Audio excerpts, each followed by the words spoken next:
Welcome to Myelopathy Matters, the official podcast for the charity Myelopathy.org. And after a slight hiatus due to the global pandemic, we're back talking all things cervical myelopathy from the perspective of the professionals, the researchers, and the people living with myelopathy. I'm Michelle Starkey. I'm a scientist and the director of Myelopathy.org. And I'm Ben Davies, neurosurgeon, scientist, and founder of Myelopathy.org. This is Myelopathy Matters by Myelopathy.org.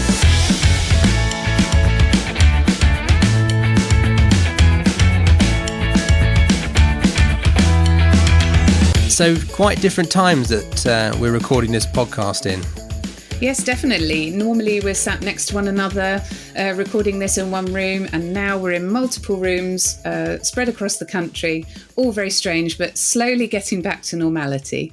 Yeah, I think that's one of the lessons, isn't it? Trying to find a way to continue despite the complete upheaval on everyone's lives. But I think we're all getting quite used to this now, aren't we? We're all quite used to Zoom and, various things that are entering into our home life that wouldn't normally for doing work at home. No, I think that's right. But I think, of course, there are people are being affected in different ways by this. And, there is some slight logistical upheavals for ourselves, perhaps with, homeschooling and the move to sort of remote working. But I noticed that email that came from the Neurological Alliance last week. They'd done a survey looking at people with neurological diseases and how the reduced access to healthcare was affecting their lives. And it showed that 97% of people in that survey reported delays in accessing treatment because of the restrictions placed on healthcare providers by COVID. I think one of the other things that probably relates to that is that, just this fear that's been going around. People aren't really sure whether they're, at risk. In particular, we had this discussion at the beginning with people suffering with cervical myelopathy. Are they at greater risk? Should they be avoiding these meetings, or should they carry on seeing, their medical doctors? I think, and we still don't know a huge amount about all of this. So I think that's affected a lot of people's behaviour, hasn't it? I think that's right. I mean, that shielding statement was quite vague, and we tried to sort of add some help with that. But I think we may have made things a bit worse with the flurry of emails that came through. But I think the government advice has obviously changed over time as they've become more informed about how the disease behaves. But in the very first instance, it was really down to the premise that people with neurological conditions like myelopathy are at an increased risk of particularly respiratory viral illnesses like flu and coronavirus.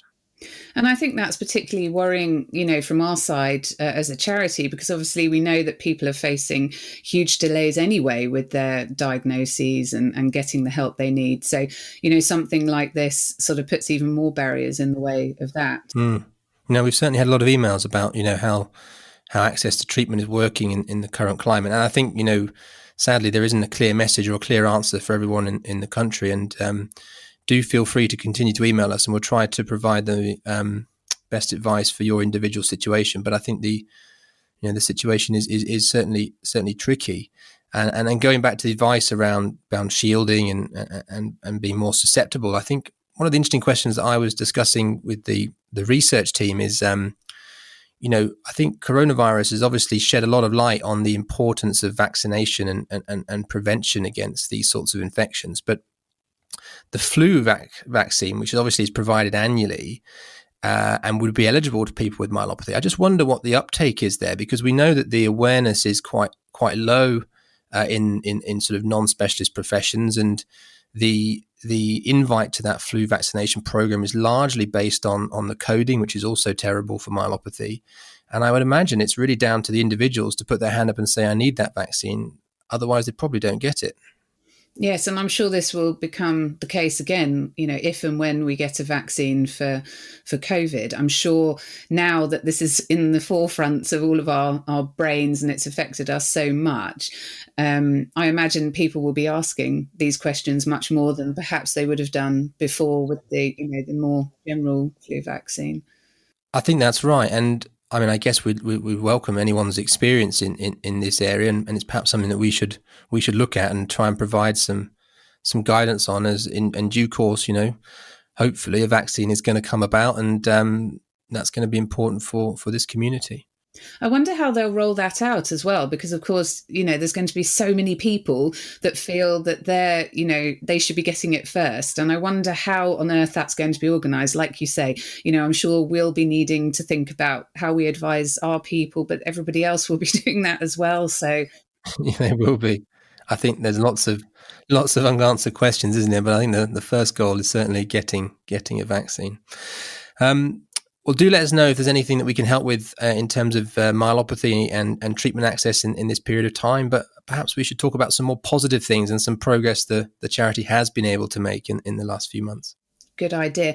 I think, when you were saying about different working environments and how weird it's been, I think as the charity, we actually haven't suffered too greatly in that respect, because we were all working remotely anyway. We were quite used to that. And, we don't have any, we're not renting any property, and we're all volunteers. So for us, it has essentially been business as normal around lots of homeschooling and all the rest of it. So we have made some progress, which is fantastic.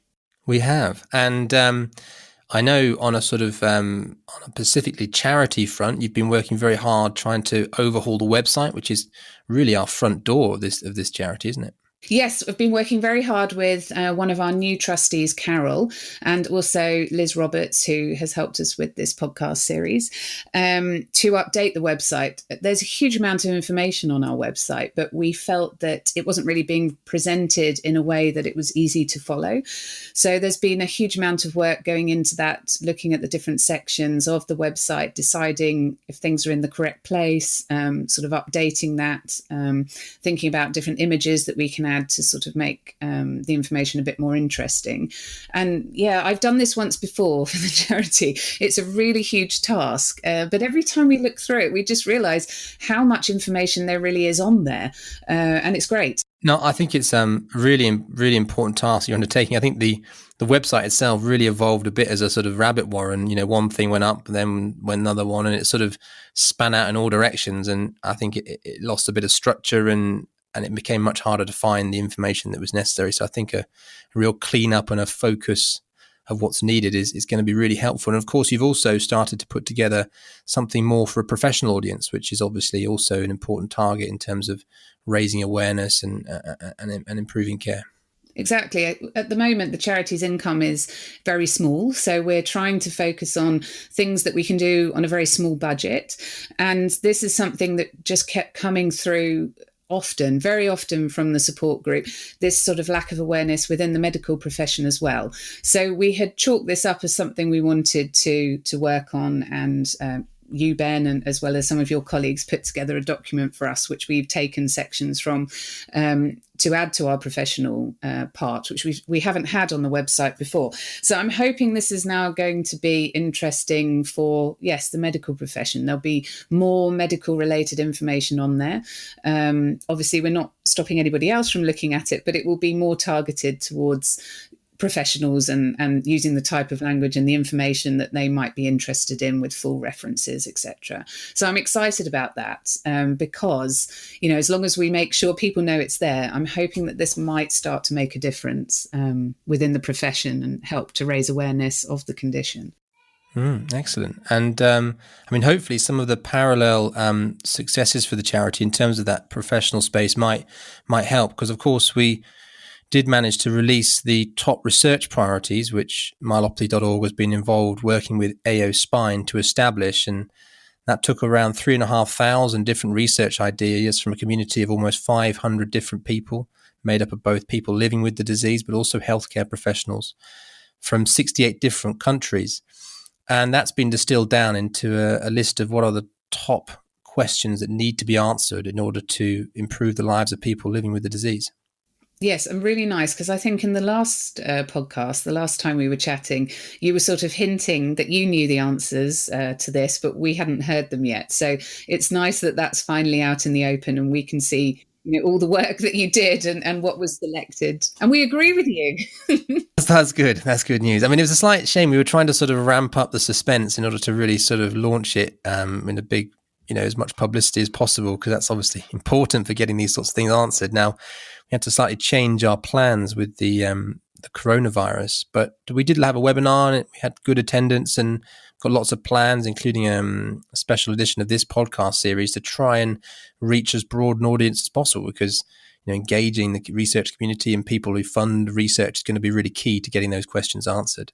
But it was interesting that the top priority, and you can find out more from the aospine.org/recode website, or indeed they will appear on myelopathy.org in due course. The top research priority was improving awareness, which I think would resonate with many people in the myelopathy.org community. And is really the reason why the charity's here. So, excellent from our perspective as well, but huge amounts of work to be done. So, it's all well and good coming out with these priorities, but now the really hard work starts, sort of working through those and how to approach them. It does. And perhaps that's a good link into what really is the focus of today's podcast, which is an opportunity really to introduce a bit of the detail behind the charity itself, how it operates and what its vision is, because it has been fed back to us that perhaps there is a bit of uncertainty about how myelopathy.org runs and operates and what it's trying to do. And I know you, Michelle, took an opportunity at the last trustee meeting to sort of corner a couple of the trustees and pin them down to answer some of the community's questions. Yes, that's right. So earlier this year, just before our trustee meeting, I took the opportunity to speak to two of our trustees and ask them a few questions. The first of those is Julia Carter. Julia has been involved with the charity right from the beginning. She helped us register the charity with the Charity Commission, and she was integral to the launch that we did last summer.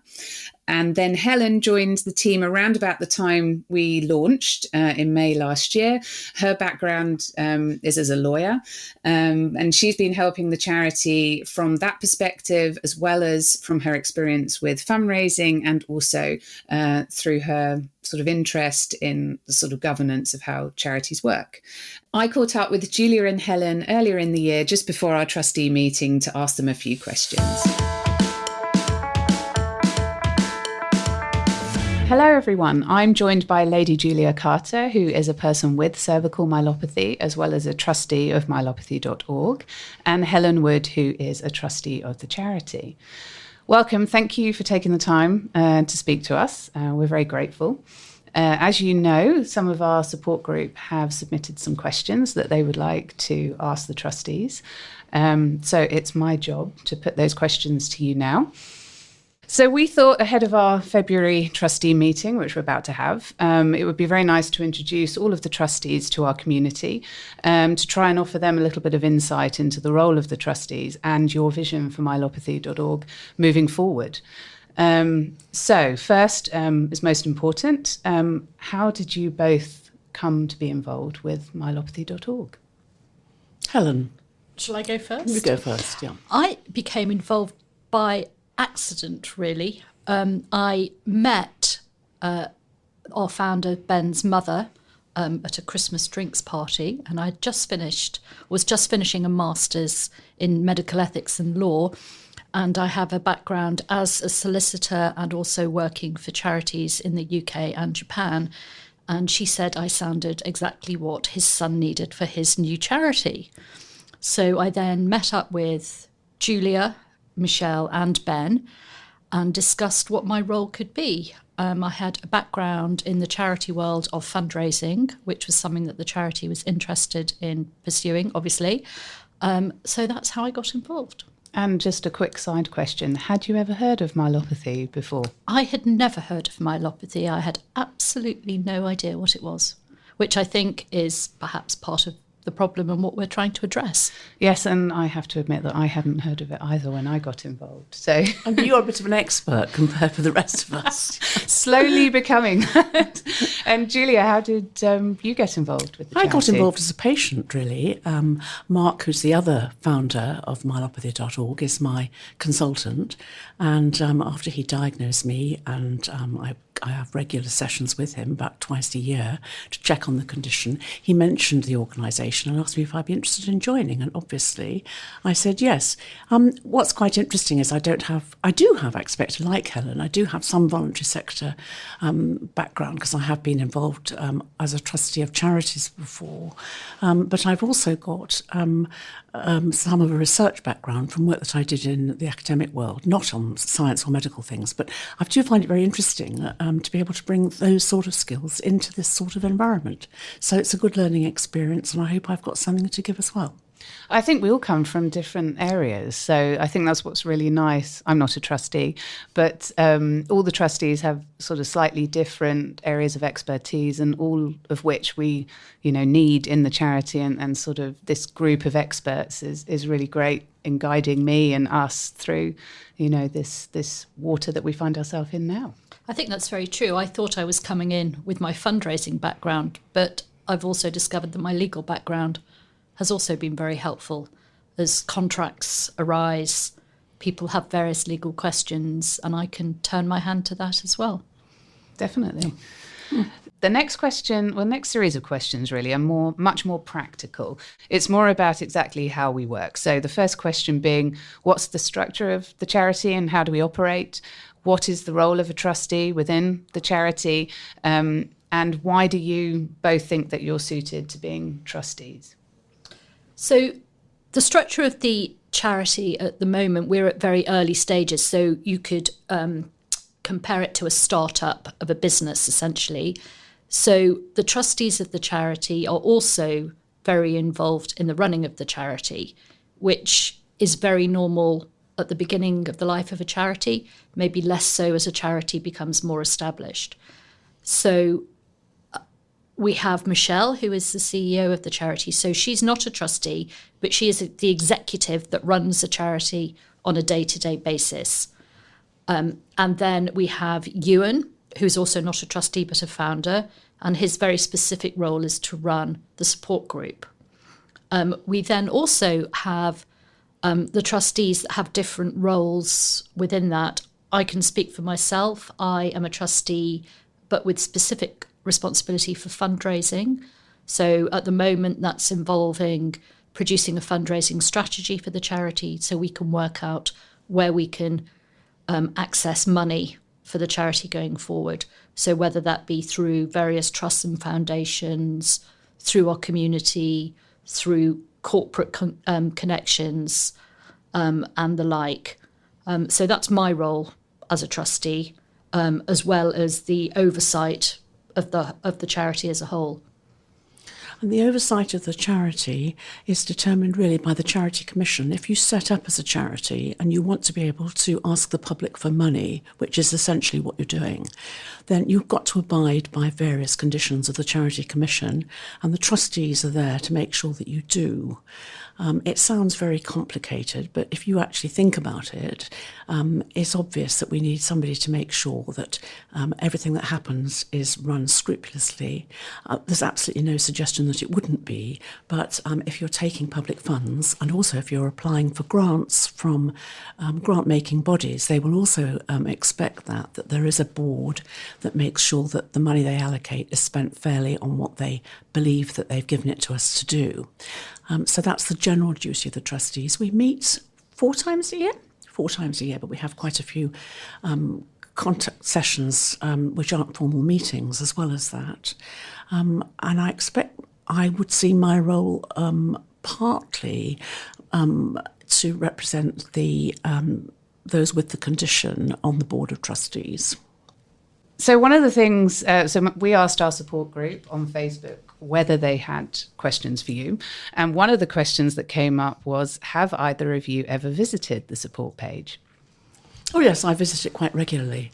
I find it quite depressing. And I must say I find it quite difficult to visit it. But I do admire enormously the positive tone, the welcoming, and the just the fabulous work that's going on there. And I really take my hat off to to Ewan, who founded it, but also to everybody that keeps it going with these wonderful warm welcomes when people join up and when they've got to have an operation and lots of advice and so on. It is a very, very warm, very friendly atmosphere. I think this is something we have been told before. The very nature of the support group is that people tend to join at just as they've received their diagnosis and as they're facing surgery ahead of them. So they're very scared. And then often it's the case that it's the same questions being asked all the time. So if you're in the group for a long time, of course, you have to face, people's anguish and fear a lot. But on the flip side, like you say, it's such a great resource for people and a support for people because, there they have thousands of people actually that have been through what they've been through, survived, and they can give them lots of advice and tips about how to prepare themselves and get through. I mean, I've also found that the more mundane, more practical tips are really useful as well. Things like what do you do about shoelaces? And you get a wave of people telling you all about what you can do about shoelaces, which become quite a problem when you can't really bend very well and your feet are very stiff and so on. So, I mean, it's invaluable for both the big and the small issues, I think. Definitely. So, great opportunity to corner Julia and Helen and put some questions to them. I think it can be quite difficult for somebody on the outside necessarily to see how this organisation fits together and runs on a day-to-day basis, which essentially is on a shoestring budget and lots of goodwill and time given up by volunteers. Yes, exactly. And I think they touch on that in their questions, the answers to their questions about the fact that it is a very small charity. So it works a little bit differently, perhaps, to the larger charities that people might be more familiar with. We are in contact with each other all the time via WhatsApp and asking questions and finding out the best way of attacking various problems. So it really is a group effort. It does. And I think everyone's time, ebbs and flows. And sometimes they've got a lot of time they can give and sometimes it goes a bit thin, doesn't it? But I guess for clarity, the sort of running structure is that we've got Michelle at the heart of the organisation. We've got myself, Carol, Ewan sort of inputting on a fairly frequent basis. And Ewan obviously supported by all of those volunteers. We've got Ollie looking after the Student Society. We've then got the Scientific Advisory Board, which is fairly new and trying to inform a little bit about the research and the science on the platform. And we're delighted that Dr. Michael Failings, who we'll hear from in the next month's podcast, has agreed to be the chair of that board. And then there's the trustees who are all on top of that, providing the sort of legal oversight and where possible contributing their own expertise. And of course, that includes Mark Cotter, who's one of the charity's founders, but also Julia, Helen, and others. Yes, exactly. And I think we're now building up a nice team of trustees that all have slightly different expertise that we can draw on, which is fantastic at our level where we can't really employ anyone yet. So to have them involved and giving us their time has been fantastic, really. And I have to say, Michelle's very good at cornering people and getting time out of them. I know that you've managed to strike up a really great relationship with Dr. Rory Murphy from the USA, and he's been able to help with some of the professional content and particularly some of the media for the professional content, which is going to look great on the website. Yes, definitely. He's been really, really helpful. He got in touch with us through the website and said that he was using the website with his patients and people he was diagnosing. And through that, we've met his illustrators and now they're helping us to produce some handouts that we can give to people at various different stages of their diagnosis. So that's been brilliant. Because I think despite the very small budget and the small origins of this charity, we've had some big achievements and obviously got some big visions. And I know you put exactly those questions from the community to Helen and Julia. So moving on slightly, one of the things we would like to know is what do you think the charity's biggest achievements are to date?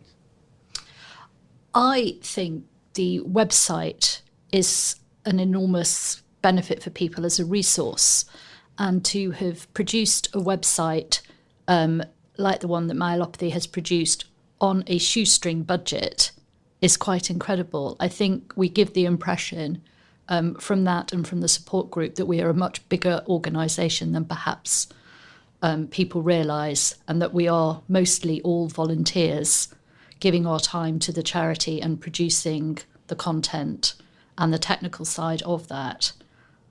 So I think the resource we have already produced is incredible.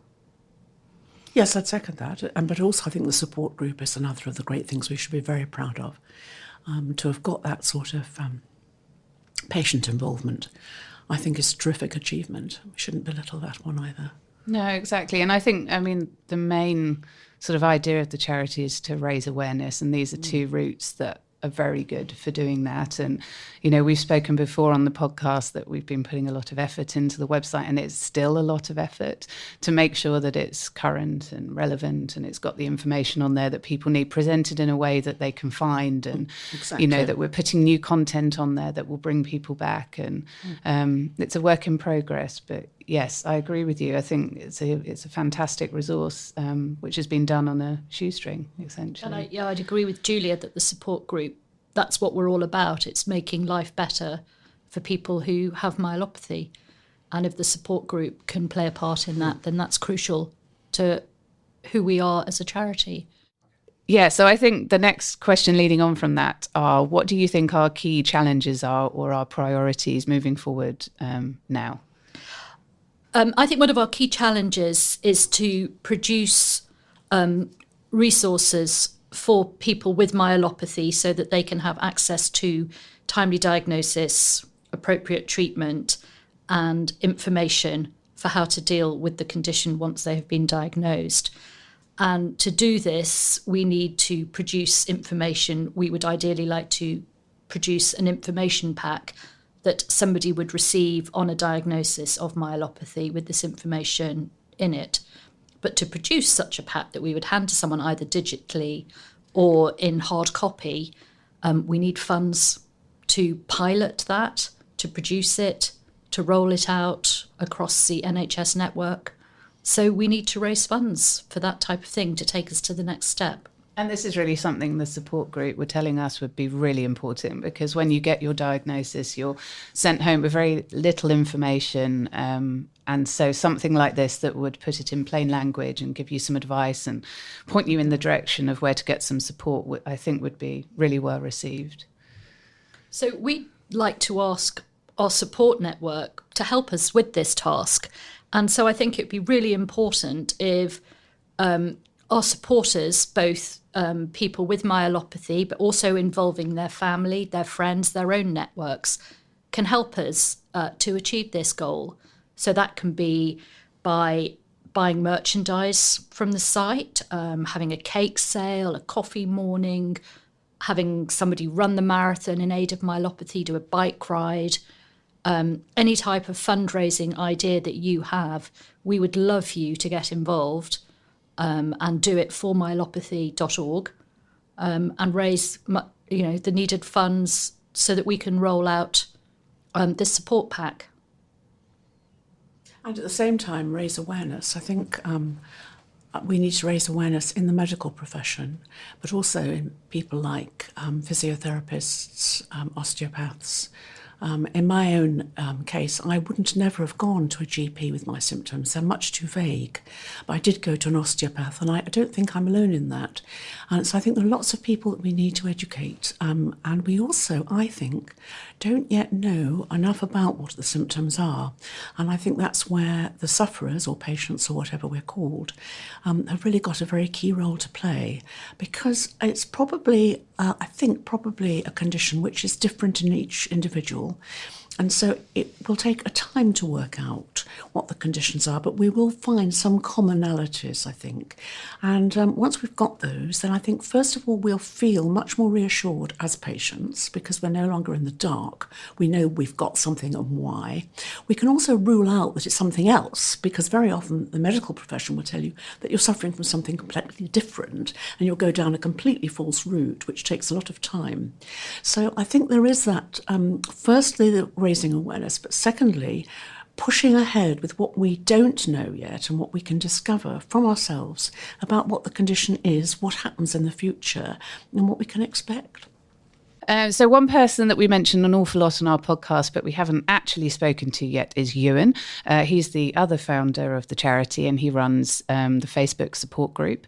Recently, I was chatting to him, and he said that these objectives and achievements that the charity says they want to do and achieve often can feel very far removed from the people actually suffering with myelopathy, the people in the support group. And so really, he was saying we need to find a way of making sure that we can translate these into a direct benefit to these people. And so one question that came out of that is round about this time last year, a few months, we launched at the House of Lords. What do you think the main outcome of that launch was, such a high-profile launch? What do you think? Shall I go first with that one? I think it did raise awareness. I think it raised awareness within the medical profession and other professions associated with medicine. And I think that was probably what it set out to do, and I think it did achieve that, yeah. And we had some very heartfelt messages, didn't we, from people suffering with cervical myelopathy. We did. Talking about, what the condition is. And there were a lot of people in that room that didn't really know, what it was and what the impact was on people's lives. I think you're right. I would agree with that wholeheartedly. I think it reached that audience very effectively that evening. And so I think an evening like that can give hope to people with myelopathy, that we are talking to the policymakers, the medics, the researchers who will have an impact on how this condition is treated within the NHS. Okay, and so the final question being, how would someone listening get involved if they wanted to? I think at the moment what they would do if they are somebody who thinks they may have myelopathy or have just received a diagnosis of myelopathy, the best place is to go to the support group and get in contact via that for whatever support they need. If they would like to get involved in raising money, go to our website. We have a page on our website that will tell you how to do that and how to get in touch with us in relation to that. If you want to get involved in a different capacity, then again, go to our website, find our email address, and drop us a line. And we'd be delighted to hear from you. Okay, thank you very much, Julia and Helen. That was really interesting. Michelle. Thank you. Thank you very much. So I think it was really, really great to hear those different perspectives from Julia and Helen. Obviously, Julian has that sort of real intimate knowledge of the disease, living with the condition and having undergone treatment. And then Helen's coming at it from a more from an outside perspective, isn't she? But I think together those ingredients are all coming together to really help drive this charity forward. And I think that really reflects what I think our biggest achievement is, which is the fact that we really are a sum of all of our parts, with all the different expertise and skills coming together to try and make a difference. And hopefully some of our achievements to date show that, and hopefully those to come will also. Yeah, I think it's really crucial, actually, that people are coming with all these different sort of skill sets. It really does help us get some of these questions and various tasks that we have done, because people are coming at it from different angles, different stages of their career, in different experiences. Like Julia, has the lived experience of the condition and really helps us in that respect by sort of reminding us to remember certain things at certain times. So yeah, it's been a massive learning curve for me, but I've really enjoyed it. Coming back to that point, I think there is ample opportunity for people who are interested and want to try and contribute or have a role in some aspect, as Helen outlines in that interview. I mean, we really are looking for keen and great people to try and help raise awareness and fundamentally change the lives of people living with myelopathy now and in the future. Absolutely. And I think Helen refers to it a few times about raising money specifically, and sort of fundraising events that people might want to hold, giving a few suggestions of what people might want to do. Yeah, it's always a bit of a dirty subject, isn't it? Money, but unfortunately it makes the world go round. I was doing a little bit of digging into trying to sort of promote some research funding into myelopathy, and there's a platform called Dimensions, and they're a company, but they seem to have a database of research funding that's gone on and what it's been spent on. And just running a very simple search, it looks like myelopathy has received, since 2011, 3% of the research investment that, say, motor neuron disease, that traumatic spinal cord injury, or that multiple sclerosis have received independently. And I think that gap, that lack of financial resources, which is prevalent throughout myelopathy, is something that really needs to change. And it comes from charities raising funding, but also trying to engage other grants and bodies to come and support this cause as well. But it's also the raising awareness, isn't it? Because if people don't know what you're talking about, then it's very difficult to convince them, to help you raise money for that cause. It is, but it's certainly something that we need to think more and long and hard about. And I guess, if anyone's got ideas, they want to contribute, please do get in touch. And I guess info@myelopathy.org is the email address, or there's lots more information on the website, or of course, reach out through Facebook and the team on there.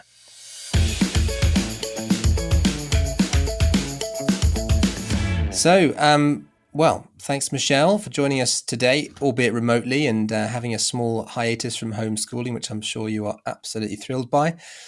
In terms of what's coming up next month, we hear from Dr. Michael Failings. It's a slightly out-of-date interview now, coming from late part of last year, but been a hiatus with the coronavirus. But it's still relevant, and he talks about his research career and what he's achieved in terms of progressing cervical myelopathy, it really in that build-up to his appointment as the chair of our scientific advisory board. And he will cover a little bit about that top 10 research priority process.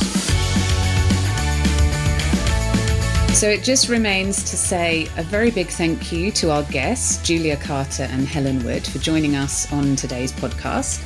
This was Myelopathy Matters from Myelopathy.org. The podcast was produced by Carl Homer for Cambridge TV. If you've got a question about myelopathy, we would love to get it answered on the podcast. Please tell us on our Facebook page, facebook.com/myelopathy. That's also where you'll find a link to join our support group. There's lots of information also and support to be found on our website, myelopathy.org. The research priorities for myelopathy are now available at aospine.org/recode. And we'll be covering them in a special series of this podcast later this year. So why not subscribe on your favourite podcast app so that you don't miss an episode? Until then, goodbye.